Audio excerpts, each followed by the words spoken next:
तो आज इस वीडियो में हम उस घटना पर बारीकी से नज़र डालेंगे जो 5 जनवरी को पंजाब के हुसैनीवाला में हुई है। बहुत सारे लोग इसे एक पब्लिसिटी स्टंट कह रहे हैं, कुछ लोग इसे एक सोची समझी चाल कह रहे हैं और कुछ लोग यह कह रहे हैं कि पीएम मोदी की रैली में भीड़ नहीं आई थी, ज़्यादा लोग नहीं पहुंचे थे और उस टाइम बारिश भी हो रही थी, तो यह बस एक पब्लिसिटी स्टंट था रैली से बचकर भागने के लिए।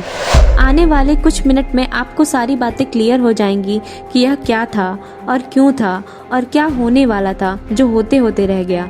तो बिना देरी किए वीडियो स्टार्ट करते हैं।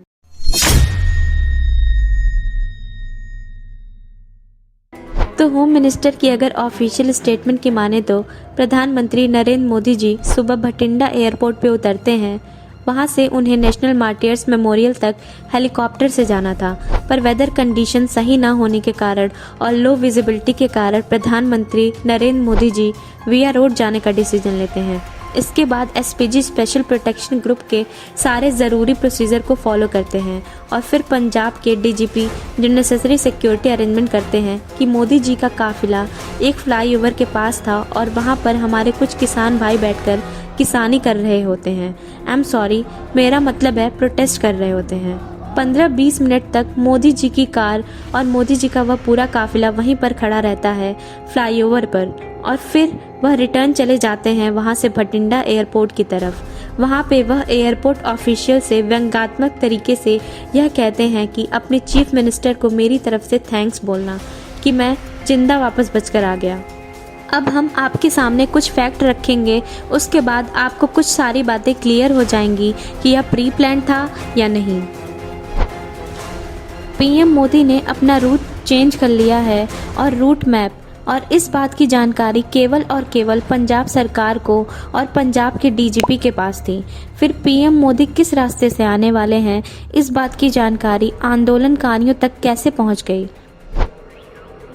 पीएम मोदी का काफिला जब रुका हुआ था तो पास के ही एक धार्मिक स्थल से लोगों को अधिक से अधिक संख्या में सड़क पर पहुंचने को कहा गया। आखिर क्यों? और इसके बाद एक बहुत ही बड़ी मात्रा में भीड़ निकलकर फ्लाईओवर की तरफ बढ़ने लगी। होम मिनिस्ट्री ने इस बात को लेकर जांच के आदेश दिए हैं, पर हम सब यह बात पहले से जानते हैं कि पंजाब सरकार कितनी अच्छी जांच करवाएगी और पंजाब पुलिस कैसी जांच करेगी। जब पीएम मोदी का काफिला रुका हुआ था और प्रोटेस्टर्स वहां पर बैठे हुए थे तो उन्हें हटाने की जगह पंजाब पुलिस उल्टा उनके साथ बैठकर चाय पीने लगी और ऐसे लग रहा था जैसे कोई जश्न का माहौल हो। और प्रोटेस्टर्स यह कह रहे थे कि हम तो लंगर चलाते हैं, हम भाजपा वालों को भी चाय पिला देंगे। एक रोटी के लिए एक मानसिक रूप से अस्वस्थ बालक को जो लिंच करके मार डालने वाले लंगर चलाते हैं। हंसी आ रही है मुझे इनकी बातों पे। क्या यह एक इत्तेफाक मात्र था कि जिस टाइम प्रधानमंत्री का काफिला फ्लाईओवर पर फंसा हुआ था उस समय वहां पर न तो पंजाब के सीएम थे, न मुख्य सचिव थे और न ही राज्य के डीजीपी थे जो कि हमेशा होते हैं सामान्य तौर पर। भारत का जो अपोजिशन है वह एकाएक गायब कैसे हो गया? राहुल गांधी, केजरीवाल, सुरजेवाला, प्रियंका गांधी, यह सारे लोग इस समय अंडरग्राउंड हैं और घोस्ट मोड पर चल रहे हैं। किसी को कोविड-19 है तो कोई अपनी प्राइवेट मीटिंग करने फॉरेन गया हुआ है। नवजोत सिंह सिद्धू, हाँ वही जिनके बेस्ट फ्रेंड पाकिस्तान का प्रधानमंत्री इमरान खान है और इनके अनुसार दुनिया का सबसे प्यारा देश और भारत का सबसे बड़ा हितैषी पाकिस्तान है, उसी सिद्धू का यह कहना है कि राहुल गांधी विदेश में कोई गुप्त मीटिंग करने गए हैं। ऐसी कौन सी सीक्रेट मीटिंग है तुम्हारी राहुल बाबा, ज़रा हमें भी बताओ। आपकी जानकारी के लिए बता दूं कि प्रधानमंत्री किस कार को यूज़ करेंगे यह फैसला एसपीजी स्पेशल प्रोटेक्शन ग्रुप करता है, न कि प्रधानमंत्री मोदी जी। अचानक ऐसा क्या हो गया कि एसपीजी ने पीएम की सिक्योरिटी को टाइट कर दिया, सिक्योरिटी पर्सनल को बढ़ा दिया गया, उनकी कार को बदल दिया गया और उनकी कार में और भी मॉडिफिकेशन हुए। आखिर क्यों? क्या ऐसे किसी घटना की जानकारी हमारी सुरक्षा एजेंसियों के पास पहले से ही थी? और विडंबना यह है कि भारत का जो विपक्ष है वह यह सवाल करता है कि करोड़ों रुपए का विमान क्यों खरीदा गया और 12 करोड़ की कार क्यों लाई गई। उन्हें नहीं पता प्लेन और कार की कीमत क्या है। उन्हें बस एक बात से मतलब है कि मोदी किसी भी तरह सुरक्षित ना रहें। फैक्ट नंबर 7, आपको यह पन्नू तो याद ही होगा ना? अरे हाँ, यही जो फ़ोन के सामने अक्सर कैमरा खोल करके पता नहीं क्या बकवास करता रहता है। इसका एक लेटेस्ट वीडियो सामने आया है जिसमें यह कह रहा है तिरंगा वाले पंजाब से दिल्ली को उड़ गए। उस वीडियो में यह कह रहा है कि फ्री खालिस्तान का जो एक मूवमेंट चलाया गया, एक मुहिम जो चलाई जा रही है, यह दोबारा फिर से स्टार्ट हुई है 5 जनवरी से। तो कहीं इस इंसिडेंट में विदेश में बैठे हुए उन खालिस्तानियों की कोई सोची समझी साजिश रही हो, ऐसा हो सकता है। फैक्ट नंबर 8, क्या प्रधानमंत्री नरेंद्र मोदी जी की जो रैली थी वह फेल हो गई? क्या उन्होंने यह पब्लिसिटी स्टंट करा ताकि उनको रैली में ना जाना पड़े? जी नहीं, अगर आप ऐसा सोचते हैं तो आप सरासर गलत हैं। हम आपको दिखाएंगे कुछ फोटोग्राफ्स और कुछ वीडियो जो कि वहीं के हैं, पंजाब के ही हैं, जिससे आपको यह पता चलेगा कि मोदी जी की रैली को अटेंड करने के लिए, उनके संबोधन को सुनने के लिए लोग बारिश में भीगते हुए किस प्रकार से पैदल जा रहे थे। आपको यह जानकर हैरानी होगी, लेकिन जो मोदी जी के कार्यक्रम में जाने वाले लोग थे, उनकी संख्या को कम करने के लिए उन्हें जगह जगह पर रोका गया था। हम आपको इसकी एक वीडियो भी दिखाते हैं।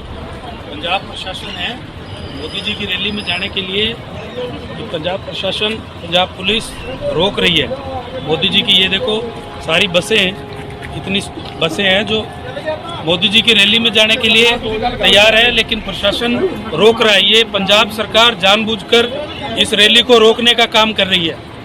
पूरी पब्लिक को आज एक ऐतिहासिक रैली होनी है, उसको रोकने के लिए पंजाब पुलिस देखिए किस तरह से खड़ी है और हमें बेवजह तंग कर रही है पंजाब पुलिस। पंजाब पुलिस जानबूझकर मोदी जी की रैली में पब्लिक को नहीं जाने दे रही है, इसीलिए रोका जा रहा है। आप देख लीजिए कितनी पब्लिक है जो जाने के लिए तैयार है, लेकिन पंजाब पुलिस यहाँ पे जानबूझकर बीजेपी के कार्यकर्ताओं को रोकने का काम कर रही है। पूरा मिरर थले करो।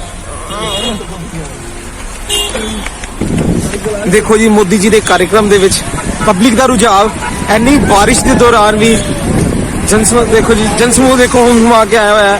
पंजाब सरकार फेलियर साबित होती है कि जो पब्लिक नूं इन्ना प्रयास किया उन्होंने किसानों के रूप में अपने कांग्रेसी वर्करां नूं भेज के भाजपा के कार्यकर्ताओं रोकने की कोशिश की, ਉਹਦੇ बावजूद भी भाजपा का वर्कर देखो कितना हुमा के आ रहा है। साथियों, अज मोदी जी की रैली में शामिल होने वास्ते एक जनता का ठाठा मारदा इकट्ठ तुम देख रहे हो, हर पासे बीजेपी के झंडे लहरा रहे हैं। इस तो डर के मोदी जी रैली डर के चन्नी साहब ने एक साजिश रची है, एक तौर पर रोक दिता गया बीजेपी वर्करां नूं, जनता नूं। प्रशासन जो पंगू हो गया, बिल्कुल पंगू हो गया पुलिस प्रशासन। देख सकते हो अज पंजाब नूं मोदी सरकार 42,750 करोड़ की सौगात देन जा रही है, जिहड़ी कांग्रेस के पिछुआं कोलों बर्दाश्त नहीं हुई। इन्हां नूं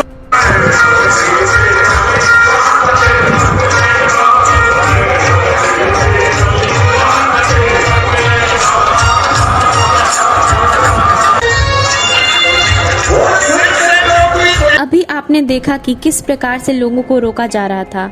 बसें खड़ी थी, बसों में लोग भरे हुए थे, इसके बावजूद उस बस को वहां जाने से रोका जा रहा था, वह नहीं जाने दिया जा रहा था।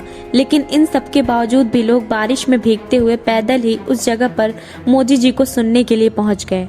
तो यह बात कहना कि वहां पर भीड़ नहीं थी, वहां पर लोग नहीं आए थे पीएम मोदी को सुनने के लिए, तो उन्होंने एक पब्लिसिटी स्टंट कर दिया और सारा कुछ विपक्ष के ऊपर मढ़ दिया। तो यह बात सरासर गलत है। फैक्ट नंबर 9, सुरजेवाला ने यह कहा कि सीएम चरणजीत सिंह चन्नी को पता ही नहीं था कि पीएम मोदी सड़क के रास्ते से आने वाले हैं, जो कि पंजाब पुलिस के डीजीपी इस बात से इनकार करते हैं। और एक पल के लिए जरा विचार करिए, जिस राज्य के चीफ मिनिस्टर को किसी बात की जानकारी नहीं होती है, उसी राज्य के आम नागरिकों को इस बात की जानकारी होती है कि प्रधानमंत्री किस रास्ते से आ रहे हैं। वह आदमी और वो चीफ मिनिस्टर क्या ही राज चला पाएगा और क्या ही राज चलाता होगा। फैक्ट नंबर 10, विपक्ष और भारत के बाहर बैठे कुछ खालिस्तानी गुंडे कुछ समय से एक टूल किट लेकर आए हैं, जिसमें वह हिंदू वर्सेस सिख गेम खेल रहे हैं।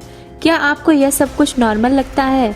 किसान आंदोलन के जरिए लोगों को भड़काना, उनके अंदर हिंदुओं के लिए घृणा और द्वेष उत्पन्न करना, अचानक से अमरिंदर सिंह का चीफ मिनिस्टर के पद से हट जाना, क्या यह सब कुछ नॉर्मल है? जी नहीं। अमरिंदर सिंह भले ही विपक्ष में थे, पर वह खालिस्तान के सख्त खिलाफ थे। उन्होंने कनाडा के प्रधानमंत्री से मिलने तक से इनकार कर दिया, क्योंकि कनाडा का प्रधानमंत्री खालिस्तान मूवमेंट को सपोर्ट करता है।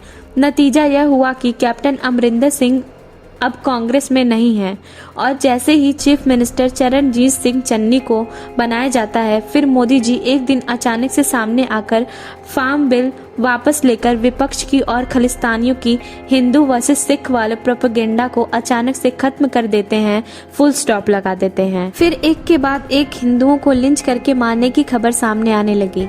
आपको क्या लगता है वह आदमी किस लिए गुरु ग्रंथ साहिब को छूने गया? नहीं पता, दिमाग काम नहीं कर रहा है। चलिए हम आपको बताते हैं। हो सकता है किसी ने उसको ऐसा करने के लिए पैसे दिए ताकि ऐसा करे, और उस आदमी को तनिक भी भनक नहीं थी कि आज उसे मार दिया जाएगा, वह मरने वाला है, और फिर वहाँ खड़े कुछ तथाकथित लोग उसे क्रोध में आकर मार देंगे। इस तरह की एक नहीं कई घटनाएं हो चुकी हैं अभी तक पंजाब में। और नोट करने वाली बात यह भी है कि यह सारी घटना तभी क्यों स्टार्ट हुई जब चरणजीत सिंह चन्नी सीएम बने और अमरिंदर सिंह सीएम पद से हटे और कांग्रेस पार्टी को छोड़ दिया। आपकी जानकारी के लिए बता दें कि इंसान जिंदा पकड़े जा रहे हैं और बाद में उसे पुलिस के सामने लिंच करके मारा जा रहा है। इन घटना से ज़्यादा कुछ नहीं हो रहा है, बस जो हिंदू हैं उनके मन में एक अजीब सी घृणा भर गई सिखों को लेकर। वह सिख जिन्हें वह सबसे अच्छा मानते थे। हिंदुओं और सिखों के बीच की यूनिटी को हम सभी लोग जानते हैं, पर धीरे धीरे इस यूनिटी को खत्म किया जा रहा है। यह ज़्यादा कुछ नहीं, एक षड्यंत्र है, और इसी षड्यंत्र का एक हिस्सा थी पीएम मोदी के साथ हुई ये घटना। और हम आपकी जानकारी के लिए बता दें कि जिस समय प्रधानमंत्री नरेंद्र मोदी उस पुल पर खड़े थे, उस समय वह पाकिस्तान की आर्टिलरी की रेंज में थे। यह स्टेटमेंट अभी अभी आया है। आर्टिलरी एक तरह की गन होती है जो काफ़ी दूर रहती है, लेकिन उसका रेंज 40 से 50 किलोमीटर तक होता है, जिससे कोई भी दूर बैठकर ही निशाना साध के किसी को भी मार सकता है। और जिस समय प्रधानमंत्री नरेंद्र मोदी वहां रुके थे, उनका काफिला वहां पर रुका था, उस समय वह पाकिस्तान की आर्टिलरी गन के रेंज में थे। आई होप अब आपको सारी बातें क्लियर हो गई होंगी। इन सब घटनाओं के पीछे क्या कारण है और यह सब क्यों हो रही हैं, और ऐसी घटनाएं तब तक होती रहेंगी। यह वीडियो अगर आपको थोड़ी सी भी इंफॉर्मेटिव लगी है तो आप इसे शेयर कीजिए। अगर आप यह वीडियो इंस्टा पर देख रहे हैं तो प्लीज़ फॉलो अस 7anonymous.yt। और हम इंस्टा पे वीडियो नहीं अपलोड करते हैं, हमेशा यूट्यूब पे ही करते हैं। यह वीडियो थोड़ी ज़्यादा ज़रूरी थी, इसलिए इंस्टा पर भी करा हमने। अगर आपको हमारी और भी वीडियोस देखनी है और इन फ्यूचर आप और वीडियोस देखना चाहेंगे तो आप हमारी यूट्यूब चैनल को ज़रूर सब्सक्राइब कीजिए। 7 Anonymous के नाम से हम आपको मिल जाएंगे। और जाते जाते देश के गद्दारों को एक संदेश देना चाहूँगी, अपने मन से सारे गंदे विचार त्याग दो, क्योंकि अगर तुमने एक बार हाथ भी लगाया ना तो बहुत सारे लोग तैयार बैठे हैं तुम्हें यह एहसास दिलाने के लिए। उन्हें अंधभक्त क्यों कहा जाता है। जय श्री राम।